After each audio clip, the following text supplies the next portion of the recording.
Hello students, math hospital classes में आप लोगों का स्वागत है। आज के क्लास में हम लोग बाइनोमियल थ्योरम को स्टार्ट करेंगे और ऐसे अगर देखा जाए तो इसके बारे में जो है ऑलरेडी आप लोग यूज कर रहे हैं। इस पर बेस्ड क्वेश्चन को आप लोग सॉल्व करते हैं, लेकिन वो जो है आप लोगों का छोटे स्तर का क्वेश्चन होता है। तो आइए सबसे पहले हम लोग समझ लेते हैं कि हम लोगों को इसमें जो है क्या पढ़ना है और ये बाइनोमियल थ्योरम में जो है किस तरीके की चीज़ें यहाँ पर है और क्या फार्मूला हम लोगों का होने वाला है।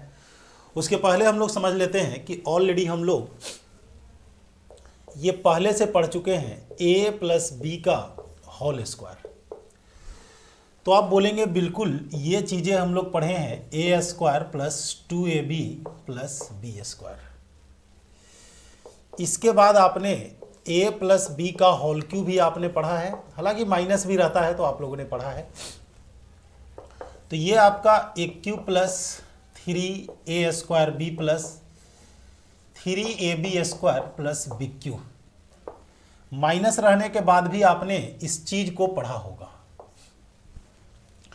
इसके बाद हो सकता है कुछ बच्चों को जो है a प्लस बी का पावर 4 भी मिला होगा, a का power 4 plus 4a cube b plus 6a square b square plus 4ab cube plus b4। ठीक है, इसमें भी निगेटिव साइन रहने के बाद जो है आप लोगों को मिला होगा। लेकिन क्या यह संभव है कि हम लोग सारी चीज़ों को याद कर लें? a प्लस बी का whole square, a plus B का whole cube, a plus B का होल 4, a प्लस बी का होल 5, a प्लस बी का होल 6। संभव नहीं है कि हम लोग हर चीज़ के लिए, ठीक है, हर पावर के लिए, हर डिग्री के लिए हम लोग याद कर सके। तो इसका क्या होता है कि n के फॉर्म में, और ऐसे अगर जनरली देखा जाए तो आप लोगों को एटलीस्ट पावर 4, 5 तक तो याद रखना ही चाहिए। ठीक है, तो ये चीज़ें हमारे सामने है कुछ इस तरीके का। और अगर इसमें माइनस होता है तो देखिए, माइनस वाले में अक्सर बच्चे यहाँ पर कंफ्यूज कर जाते हैं। जहाँ पर b का पावर अगर आप लोगों का ऑड होगा, b का पावर अगर ऑड होगा तो निगेटिव हम लोगों का हो जाता है। जैसे देखिए b का पावर यहाँ पर 1 है तो ये निगेटिव होगा, b का पावर यहाँ 3 है ये निगेटिव होगा, b का पावर 5 है ये निगेटिव होगा। ठीक है, तो अगर ये माइनस सिंबल यहाँ पर लगा हुआ है तो जहाँ पर भी, क्योंकि b आपका माइनस में है, तो जहाँ पर भी b आप लोगों का होगा वहाँ पर b के स्थान पर आप लोग माइनस अगर करते हैं तो माइनस का पावर अगर ऑड नंबर होता है, विषम संख्या होता है, तो वो हम लोगों का निगेटिव हो जाता है। तो जनरली अगर इसमें देखा जाए तो हमें जो है इन चीज़ों को ही यहाँ पर पढ़ने की ज़रूरत है। ठीक है, हमें जो है यहाँ पर इन चीज़ों को पढ़ने की ज़रूरत है। अब थोड़ा सा हम लोग ध्यान देते हैं कि इसे जो है हम लोग n के फॉर्म में अगर लाते हैं, पावर को अगर n कर देते हैं, डिग्री को n कर देते हैं, तो इसका फॉर्मेट क्या हो जाता है। ऐसे आप लोग 5 तक अगर कन्फर्म याद रखेंगे तो आप लोगों के लिए बेनिफिशियल है। एक चीज़ और आप लोग ध्यान से देखेंगे, पावर अगर यहाँ पर 2 है तो 1 2 3, यहाँ पर नंबर ऑफ टर्म जो है हम लोगों का 3 है। अगर हम लोगों को देखा जाए तो नंबर ऑफ टर्म्स जो हम लोगों का है यहाँ पर 3 है। अगर डिग्री यहाँ पर 3 है तो नंबर ऑफ टर्म्स जो है, नंबर ऑफ टर्म्स ये हम लोगों का 4 है। यहाँ पर आप लोग देखेंगे तो ये नंबर ऑफ टर्म्स जो हम लोगों का है ये हम लोगों का 5 है, और यहाँ पर आप लोगों का नंबर ऑफ टर्म्स जो है ये आप लोगों का 6 है। देखिए ये छोटी छोटी चीज़ें हैं, जब आप लोगों को माइंड में अगर रहता है तो आप लोग लॉन्ग क्वेश्चन को, बड़े क्वेश्चन को, ऑब्जेक्टिव क्वेश्चंस को आप लोग इजी वे में सोल्व कर लेते हैं। तो ये चीज़ें स्पष्ट हो गई है कि अगर नंबर ऑफ टर्म अगर हम लोगों से पूछता है तो जो हम लोगों का डिग्री होगा उसमें 1 को हम लोग ऐड कर देंगे। लेकिन कहानी यहीं पर समाप्त नहीं होती है, अभी इसमें हम लोगों को बहुत सारे चीज़ों को जानना है। उसके बाद इस पर बेस्ड जो है हम लोग क्वेश्चन को भी करेंगे। तो आइए सबसे पहला हम लोग चलते हैं और इसे चलने के पहले जो है आप लोग ध्यान में रखेंगे कि जो कॉम्बिनेशन से संबंधित जो बातें हम लोग पढ़े हैं उन बातों का आप लोगों को याद रखना है। और इसमें आप लोगों को दो चीज़ें यूज होगा, 2 या 3 चीज़ें आप लोगों को पहले ये चर्चा कर देते हैं, ठीक है। तो आपने कॉम्बिनेशन में यहाँ पर पढ़ा था कि जो NCR होता है, NCR, ये n का फैक्टोरियल बाई r का फैक्टोरियल और n माइनस r का फैक्टोरियल, ठीक है। ये जो है आप लोगों को यूज यहाँ पर होने वाला है और ये यूज आप लोगों को हर जगह पर होगा। दूसरी चीज़ें आप लोगों को ये पता है कि NC0 और NCN का वैल्यू हमारा 1 होता है। दूसरी बात ये हम लोगों का यूज होगा। तीसरी चीज़ है कि आप लोगों को मैंने बताया था कि if A plus b equal to n, अगर A और B को ऐड करके अगर n हम लोगों का हो रहा है तो ऐसे कंडीशन में NCA का वैल्यू जो है NCB के बराबर हो जाता है। NCA का वैल्यू जो है NCB के बराबर होता है। या आप लोग ऐसा कर सकते हैं कि अगर हम लोग यहाँ से B का वैल्यू अगर निकालना चाहें तो n माइनस ए भी लिख सकते हैं। तो ये NCA का वैल्यू जो है NCN माइनस ए के बराबर होता है। देखिए, अगर यहाँ से B का वैल्यू निकालना चाहें तो n माइनस हम लोगों का a होगा, तो ये दोनों वैल्यू जो है सेम होता है, ठीक है। तो इसका मतलब ये है कि आप लोग ध्यान में रखेंगे कि जब भी आप लोग क्वेश्चन को सोल्व करेंगे, प्रॉब्लम को सोल्व करेंगे, ठीक है, तो वैसे केस में आपको जो है कॉम्बिनेशन के इन चीज़ों का यूज होने वाला है, बस इसके अलावा आपको कुछ भी यूज नहीं होने वाला है। तो आप लोग इसको नोट कर लेंगे या फिर आप लोग, अगर आप लोगों को याद है तो अच्छी बात है। लेकिन एक चीज़ होती है कि बाइनोमियल थ्योरम में हम लोगों को इन सभी चीज़ों का यूज होने वाला है, तो क्यों ना बाइनोमियल थ्योरम में इस चीज़ को हम लोग इंडिकेट कर ले, यहाँ पर रख ले, ताकि हम लोग जब भी बाइनोमियल थ्योरम को करना शुरू करें तो माइंड में एडजस्ट हो जाता है कि हमें जो है इन सभी चीज़ों का यूज करना है, ठीक है। तो आशा करते हैं कि यहाँ तक की बातें आप लोग समझ लिए होंगे। तो सबसे पहले हम लोग यहाँ पर चलते हैं। देखिए, सबसे पहले हम लोग देखते हैं कि यहाँ पर हम लोगों को क्या होने वाला है। तो सबसे पहला हम यहाँ पर चलते हैं कि a प्लस बी का होल पावर n, ठीक है। a प्लस बी का होल पावर n क्या होता है। तो आप देख सकते हैं कि यहाँ पर हम लोग इसको लिखेंगे NC0। हालांकि हमने बताया है कि NC0 का मान या NC1 का वैल्यू जो है 1 होता है, लेकिन आप लोगों को फॉर्मूला की बात यहाँ पर हो रही है। तो ये NC0 और a का पावर n, ठीक है। उसके बाद NC1 a का पावर n माइनस 1 और b का पावर 1। एक बात हमेशा ध्यान में रखना है कि जो a का पावर है और b का पावर, ये दोनों को अगर ऐड करेंगे तो ये हमारा n के इक्वल हो जाता है। यानी कि a और b के पावर को अगर ऐड कर दिया जाए तो ये हमारा n के इक्वल में होगा, हर जगह मिलने वाला है। और आप लोग देख सकते हैं NC2 a का पावर n माइनस 2 और b का पावर 2। देखिए, a का पावर n माइनस 2 और b का पावर 2 है। n माइनस 2 में अगर 2 को ऐड करेंगे तो ये हम लोगों का n हो जाता है। और एक बात और ध्यान में रखना है कि जो यहाँ पर लिखा जा रहा है, ठीक है, जो यहाँ पर लिखा जा रहा है वही आपका b का पावर होता है और ये दोनों को सब्ट्रैक्ट करके a का पावर डाला जाता है। तो अगर हम लोग आगे अगर चलें कुछ ऐसा करने के लिए तो a का पावर n माइनस 3 और b का पावर हम लोग 3 कर देंगे, ठीक है। इस तरीके से आप लोग यहाँ पर देख सकते हैं कि जो कुछ भी हम लोगों को यहाँ पर करना होगा। तो अब आप लोग एक चीज़ ध्यान में रखेंगे कि ऐसे केस में अगर हम लोग आगे चलते हैं तो एक समय ऐसा आएगा कि हम लोग लास्ट की ओर पहुँचेंगे, ठीक है।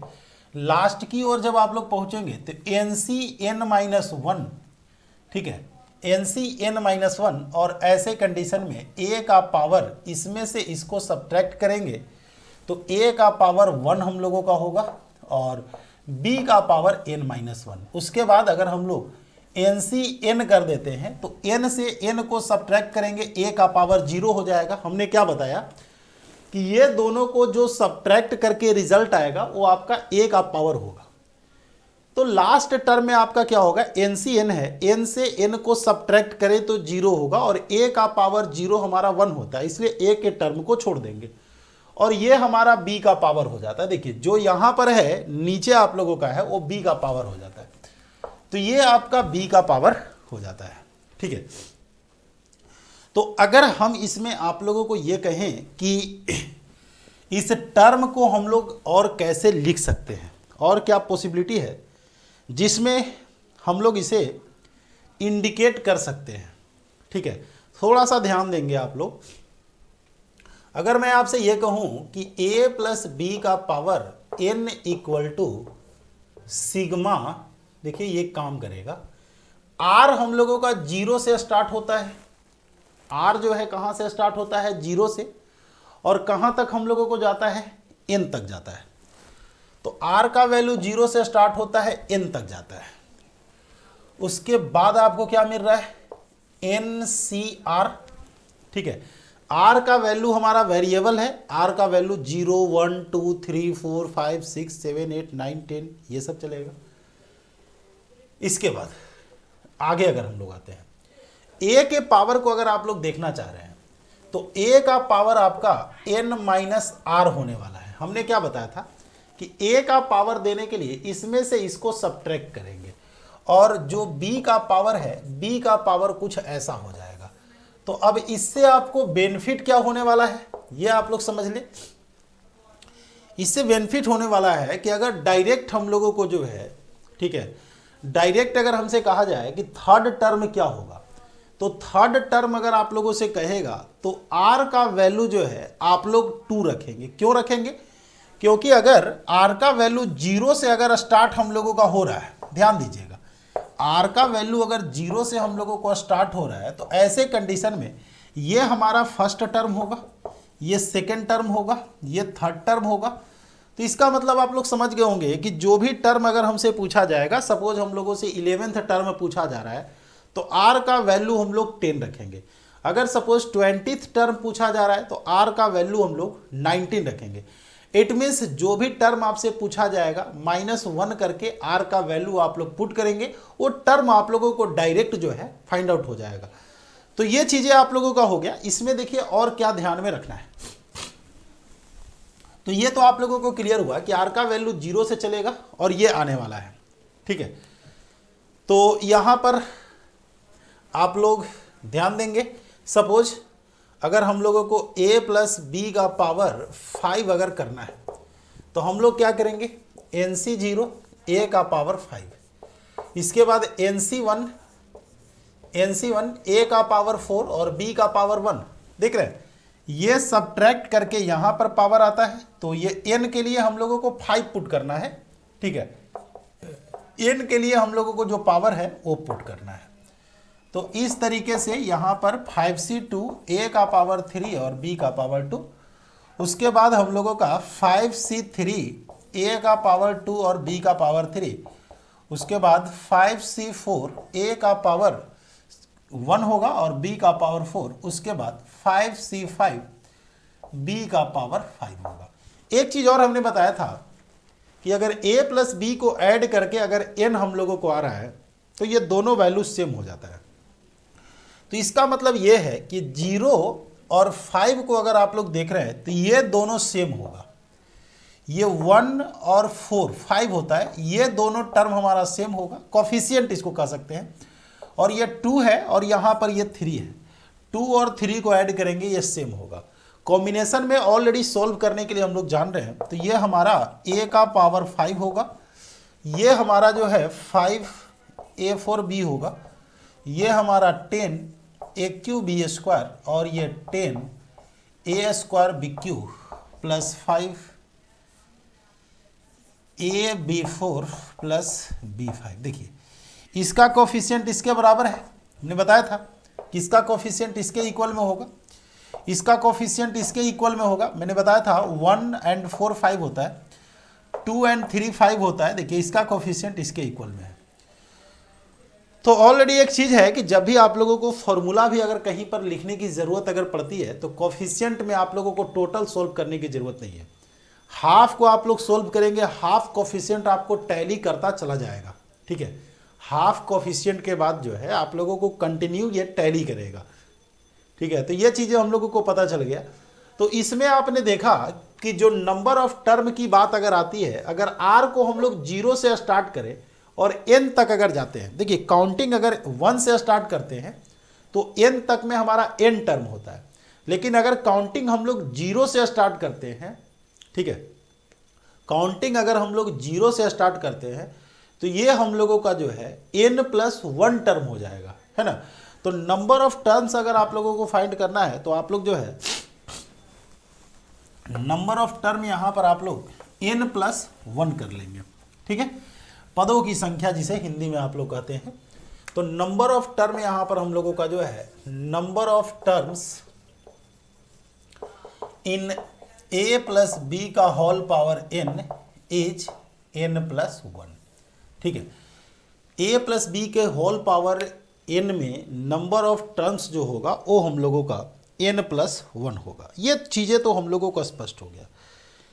अब दूसरी बात ये ध्यान में रखना है कि अगर कहीं प्लस के जगह पर माइनस वगैरह का अगर हम लोगों को यूज हो जाता है, अगर इन केस प्लस के जगह पर माइनस का अगर हम लोगों का यूज होता है तो ऐसे केस में हम लोग क्या करेंगे, ये चीज़ें हम लोग समझ लेते हैं, ठीक है। तो आप देख सकते हैं कि अगर हम लोग प्लस के जगह पर माइनस अगर यूज कर देते हैं तो आपके जहां पर भी b का पावर अगर आप लोगों का ऑड नंबर होगा, है ना, b का पावर अगर ऑड नंबर होगा वो आप लोगों का निगेटिव हो जाएगा। जैसे a-b का पावर अगर n है तो आप लोग इसको nc0 a का पावर n, ठीक है, माइनस nc1 a का पावर n-1 और b का पावर 1। देखिए b का पावर हमारा ऑड नंबर है, ये हम लोगों का निगेटिव हो चला। उसके बाद nc2 a का पावर n-2 और b का पावर 2 माइनस nc3 a का पावर n-3 और b का पावर 3 एंड सो ऑन, इस तरीके से चलेगा। तो ये आपको क्या मिला कि b जहां भी हम लोगों का होगा, है ना, b जहां भी होगा और b का पावर ऑड नंबर अगर है तो ऐसे केस में ये निगेटिव होगा, क्योंकि माइनस का पावर अगर हम लोग ऑड नंबर देते हैं तो ये हम लोगों का निगेटिव हो जाता है, ठीक है। ये चीजें तो स्पष्ट हो गई। अब क्या होता है कि हमारे सामने जो है भिन्न भिन्न तरीके से क्वेश्चन पूछे जाते हैं और हर जगह हम लोगों को इतना करने की जरूरत नहीं है। अब जरा सा आप लोग ध्यान से देखें कि अगर हम लोग थोड़े समय के लिए, ठीक है, थोड़े समय के लिए हम लोग a+1 का पावर अगर n फाइंड आउट करना चाहते हैं, ठीक है, a+1 का पावर अगर n फाइंड आउट करना चाहते हैं तो ऐसे केस में ये nc0 a का पावर n होगा, nc1 a का पावर n-1 होगा। b के लिए अगर आप लोग 1 पुट कर देते हैं तो 1 का पावर समथिंग इक्वल टू 1 हो जाता है। 1 का पावर आप लोग 1 लिखे, 2 लिखे, 3 लिखे, 4 लिखे, 5 लिखे, ये 1 हो जाता है। तो इसलिए इस टर्म को हम लोग छोड़ करके आगे बढ़ सकते हैं और कुछ इस तरीके से रिजल्ट जो है हम लोगों को मिलता जाएगा, ठीक है। तो आपने देखा कि जब भी अगर हम लोग 1 टर्म को 1 कर देते हैं, है ना, अब देखिए ऐसा होता है कि अगर आप लोगों को 1 + a का पावर n भी अगर हो तो भी आप लोगों का रिजल्ट जो है सेम होने वाला है, एज यूजुअल होने वाला है, क्योंकि a + b और b + a दोनों वैल्यू जो है हम लोगों का सेम हो जाता है, ठीक है। तो ये चीज़ें हैं। देखिए इसमें अभी हम लोग इतना ही रखते हैं, थोड़ा सा अभी लाइट का इशू है, तो आप लोग यहाँ तक पहले समझ लेंगे। उसके बाद अगले क्लास में जो है हम कोशिश करेंगे कि आपको जो है रेस्ट जो पार्ट है वो आप लोगों को 1 क्लास में ही हम कंप्लीट कर दें, और बाइनोमियल थ्योरम में जितनी सारी चीज़ें हैं सारी चीज़ें हम लोग 1 क्लास में कंप्लीट कर लेंगे। तो चलिए इसे हम लोग यहीं पर समाप्त करते हैं, मिलते हैं हम लोग नेक्स्ट क्लास में।